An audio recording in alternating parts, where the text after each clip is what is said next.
공시 확인해 보도록 하겠습니다. TCC 통상이 TC시스텔의 주식 25만 주를 축소했다는 내용의 공시가 나왔는데요. 주목할 포인트 어디에 있을까요?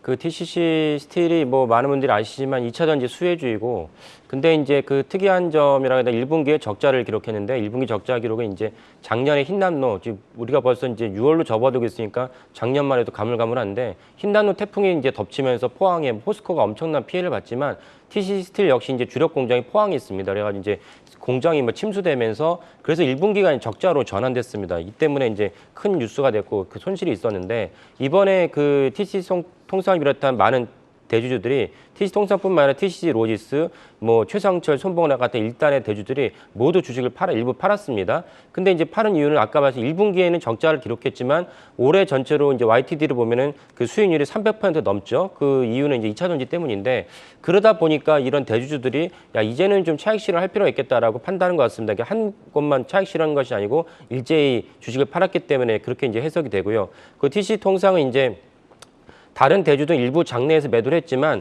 TCC 통상은 모두 이제 시간 외 매도, 그러니까 블럭딜로 했다는 뜻입니다. 그게 뭔가 수급에 대한 부담을 줄이는 방식으로 차익 실현했다, 이렇게 해석이 됩니다. 그 원통형 4680 배터리에서 TCC 스틸이 강점을 갖고 있는데, 이유는 무엇이냐면 국내 유일의 니켈 도금을 가능한 기업입니다. 이 때문에 4680 배터리가 계속 화두가 되고 뉴스가 나올 때마다 TCC 스틸 역시 이제 화제가 되고 주목이 받고, 그다음에 LG엔솔 비롯한 삼성 SDI도 TCC 스틸이 이제 납품을 하고 있습니다. 그래서 만약에 이제 그 4680 배터리는 다 아시겠지만 테슬라가 주도하고 있는데, 테슬라가 지속적으로 이제 여기저기서 공장을 짓거나 이런 증설에 대한 뉴스가 나온다면 역시 관련 수혜주가 TCC 스틸이다. 이 점도 이번에 주목하시면 좋겠고요. 그 TCC 스틸이 아까 말씀 300% 정도 올랐는데, 만약에 최근에 지금 지난주부터 미국에서 여러 가지 테크 기업이 이제 주가 논란이 고가 논란이 나오고 있습니다. 그래서 만약에 좀 주가가 좀 더 하락을 한다면은, 하락을 했을 때 그때 TCC 스틸에 대해서 그 매수 기회를 찾으시면 어떨까 싶긴 합니다. 멈추는 법을 모른다. 질주의 에코프로 관련 공시가 나왔는데요. 이 에코프로의 이동채 회장 장남이죠. 이승환 본부장이 갖고 있는 에코프로 지분을 담보로 대출을 받았다라는 내용의 공시가 나왔어요. 어떤 포인트에 주목해 볼까요?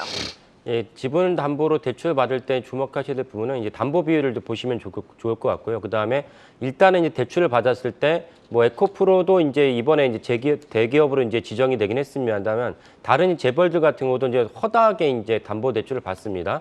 담보 대출을 받으면은 거기에 대해서 사실상 주가의 하방 경직성이 생깁니다. 왜냐면 그 이하로 주가가 떨어지게 되면은 반대 매매가 생성되니까 재벌들은 약착같이 이제 주가를 방어하려는 기조가 있습니다. 제가 어떤 케이스를 구체적으로 들기는 좀 어렵지만은 그런 경우가 다반사입니다. 그러니까 에코프로 역시 이번에 이제 이승환 본부장이 주식을 담보로 대출을 받았다면은 돈이 필요했다라고 1차적으로 알 수 있고, 두 번째로는 그러면 이제 에코프로가 이 이상 주가가 떨어진다면은 에코프로에 이번에 담보대출 받은 것이 좀 위험할 수도 있겠다라는 것이 동시에 이제 해석을 하면서, 그럼 에코프로 그룹 입장에서는 이 담보대출에 대한 반대 매매를 갖다가 막기 위해서 악착하게 주가를 방어할 가능성이 있다라고 이제 볼 수는 있습니다.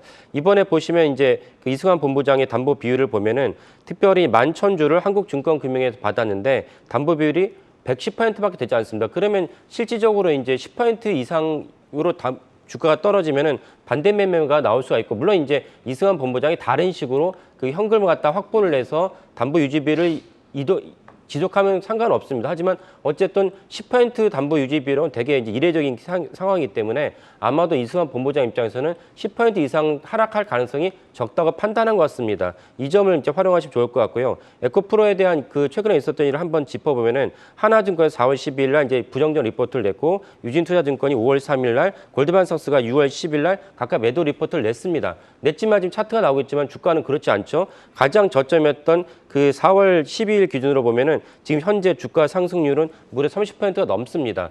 이런 관점에서 봤을 때 좀 비유가 좀 어긋나는데, 이유는 이런 증권사들이 매도 리포트를 낸 이유는 통상의 이제 그 업황을 봤을 때 3년치를 갖다가 3년치를 보는데, 다른 투자자들은 에코프로는 에코프로 그러면 그와 다르다라고 5년치를 가져와서 주가가 올라갔다. 그래서 서로 비유가 다른 이유는 거기서 생겼다는 것도 그 주목하시면 좋을 것 같습니다.